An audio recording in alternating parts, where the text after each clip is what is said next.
pasar Glodok yang kebakaran itu seperti apa Pak Ustadz melihatnya?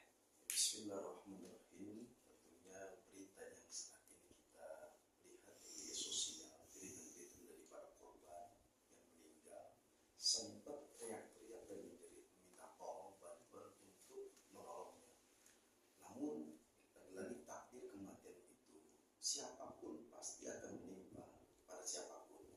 Hampir lagi kematian korban yang berada, korban kebakaran yang ada di Glodok. Saya kira bukan 1, 2, 3, cerita-cerita itu pasti banyak. Dan ini menjadi sesuatu yang memang akan terjadi hal-hal sesuatu di luar nalar katakan. Karena seyogianya ketika orang itu meninggal kayak mati jasad. Ruh dan jiwanya itu pasti ada. Masih ada di dalam keadaan di situ, meskipun dikubur katakan.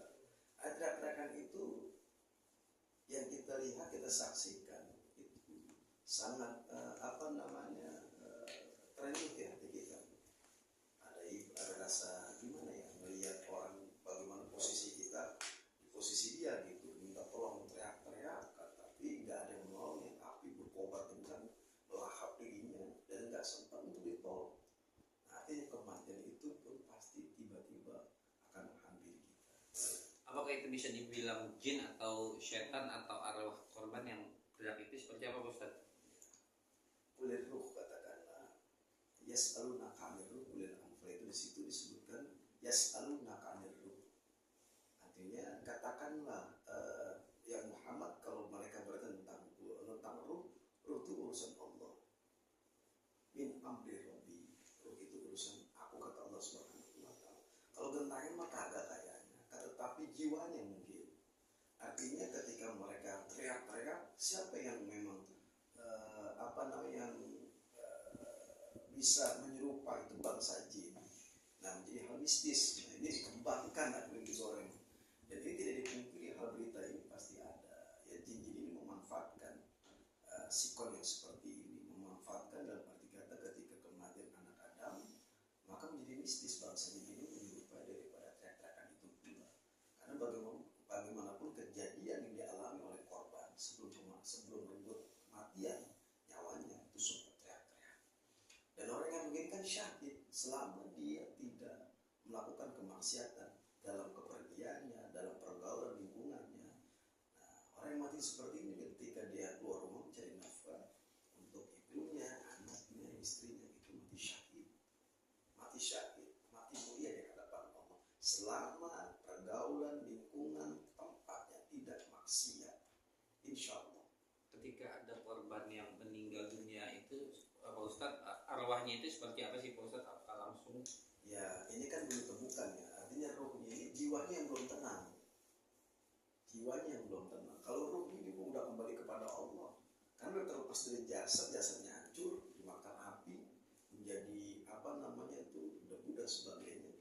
Tapi jiwanya ini yang belum tenang. Artinya minta disempurnakan, pasti jiwanya ini bukan gentayangan ya. Artinya masih mencari. Penasaran. Iya, kembali kepada orang tuanya, dia teriak-teriak. Kenapa Allah Subhanahu wa taala menyatakan dalam firman-Nya, ya ayyatuhan nafsul mutmainnah, irji'i ila rabbiki radiyatan mardiyah fadkhuli fi ibadi wadkhuli jannati. Jiwa yang tenang, yang tenang nih, kalau yang tenang itu wafat husnul khatimah, tenang. Tapi kalau kematiannya dalam kondisi keadaan seperti itu, apa ditenang? Belum tenang. Ruh juga ada tenang, jiwanya yang belum tenang, minta disempurnakan. Allah ma'anisok, akan tapi itu terjadi pada masa Rasulullah. Artinya apa? Jiwanya ada yang tenang. Tatmainul qulub, dengan jiwanya tenang, di hatinya kepergiannya karena kesyahidannya. Tapi kalau merenggut nyawa kematiannya itu karena kemaksiatan, jiwanya belum tenang. Gimana mau ketenangan atau disempurnakan? Kalau dilihat dari kronologis berpulangnya para korban kan sebagian tubuhnya sudah hancur. Seperti apa itu sih arti kesempurnaan yang dimaksud? Ya, kesempurnaan itu lagi-lagi dia minta didoakan dari pihak keluarganya, orang tuanya, adik kandungnya, pamannya, yang saudara, ataupun kaum muslim, kaum muslimat, barulah tenang. Oleh karena kita ketika melihat kejadian ini ataupun kita melihat publikasi media sosial ketika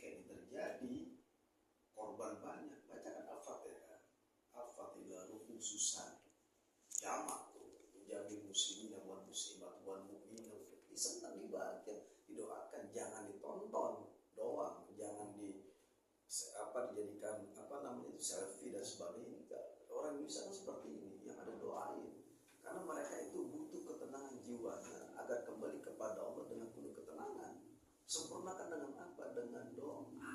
Sekarang ini jiwanya saya yakin belum tenang, ya kembali dulu di hadapan Allah, tapi jiwanya belum tenang, minta didoakan. Tapi biasanya berapa lama sih terkait arwah-arwah seperti itu? Wallahu a'lam bishawab. Ketika bicara roh, kalau roh mau udah kembali kepada Allah, tapi si jiwanya ya berapa hari kan kita nggak tahu, tapi 40 hari itu sudah jadi mayat biasanya, tergantung kronologi kejadian dia kematiannya di mana, apakah kebakaran, musibah kebakaran, tabrak mobil, kereta, hancur jasadnya, dan itu lagi-lagi tergantung dari safarnya dia, perjalanan dia, apakah dia maksiat. Untuk menyempurnakan hanya doa pada mereka, keikhlasan daripada orang tuanya, kandungnya, keikhlasan daripada suaminya, keikhlasan daripada seluruh keluarganya untuk menerima dia dengan ketentuan takdir dalam musibah kebakaran. Insya Allah sempurna. Yang menyerupai daripada wujud manusia. Orang yang meninggal datang udah wafat, ditelan korban. Nah inilah yang teriak-teriak itu yang menyerupai, yang ketika kita dengar ini menjadi mistis pada akhirnya. Bangsa ini memanfaatkan situasi kondisi orang yang sudah meninggal. Harusnya kita seperti apa Pak Ustaz? Ya harusnya kita melihat seperti itu, yang mendoakan Allahumma ighfir lahu warhamhu wa'afihi wa'fu anhu. Allahumma ighfir laha warhamha wa'afiha wa'fu anha. Allahumma ighfir lahu warhamhu wa'afihi wa'fu anhu. Doain terus orang yang terkena musibah. Dan insya Allah akan sempurna dengan doa kita. Karena doa kita diperlukan buat orang yang sudah meninggal. Orang sudah meninggal butuh doa daripada saudaranya, butuh doa dari kaum muslimin, kaum muslimat. Kenapa Rabbana ighfir lana wa li ikhwanina alladziina sabaquna bil iman wa taj'alna fi qulubina ghillatan rabbana innaka ra'ufur rahim.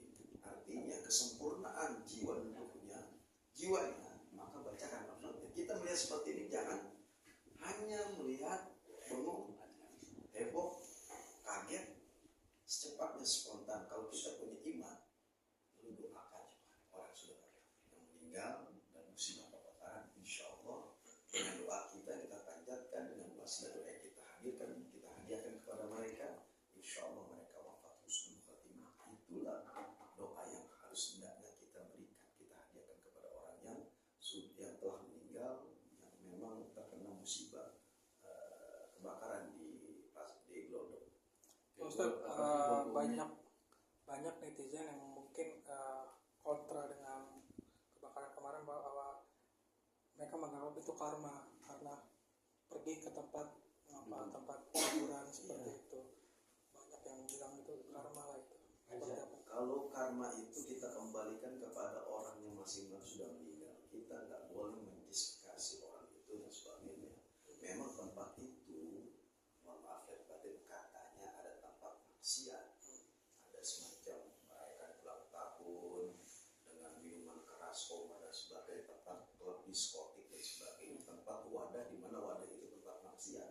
Nah ketika para pengunjung kemari ke tempat pergaulan di bulan maksiat, ketika terjadi kebakaran, musibah, kemudian dia mati ada di situ, ada husnul khatimah, ada su'ul khatimah, tapi lagi Allah yang berkuasa yang menghakimi hal itu. Tapi kata Rasulullah, ketika Anda meninggal, kata Rasulullah, di tempat wadah, tempat maksiat, tempat-tempat di mana Allah nggak ridho, di mana tempat itu tempat maksiat, Anda di situ, itu terkena dan pada akhirnya digolongkan pada su'ul khatimah, mati dalam keadaan buruk dan jelek. Nah lagi-lagi kita harus hati-hati. Tapi kalau kita nggak tahu, umpamanya nggak tahu nih, kita ikut di situ, belum menikmati bir, belum menikmati apa, nggak tahu tempat wadah itu, kita hadir di situ, kita nggak tahu, tiba-tiba musibah kebakaran menghampiri kita, selama ketidaktahuan kita dalam perbuatan tempat di situ, insya Allah husnul khatimah, selama tidak maksiat.